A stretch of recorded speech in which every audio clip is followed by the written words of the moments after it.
Good morning, Day. Bakit ba kayo nagagalit sa post ko doon sa color ng buhok, Day? Oy, hindi ko naman sinabi na gagawin nyo, Day. Ang yung color na treatment color, Day, ay tinry ko lang yun sa akin. Tapos yun ang resulta, yun ang sinabi ko. Hindi ba?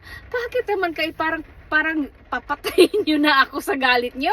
Yung color treatment na yun ay tinry ko lang yun sa akin. Katulad yan, marami akong puting buhok dyan. O, di ba nawala siya? Hindi naman siya totaling nawala. Nagtago lang yan. So, siguro mga isang linggo ay babalik na rin. Kasi once a week lang naman nakasulat doon sa karton na iyon.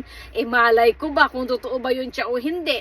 And then, pangalawa, Day, lagi kayo nagsasabi, anong pangalan? Anong pangalan? Kanji nga yun. Hindi naman ako si Kanji ko. Kaluka kayo, ha? So, para wala na magagalit, Day, pinicturean ko na, na-post ko na sa mga reply, Day, at saka, huy, Ginoo ko, kunting payo lang. Bakit sa ganung bagay masyado kayo stress sa life? Ulitin ko, ha?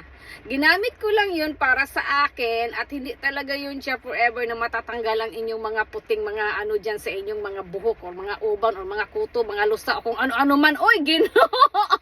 I-try nyo lang good, di ba? Wala namang mawawala. Tapos pag hindi pala nag-ipig sa iyo, nagagalit kayo sa akin, minahak kayo, oy.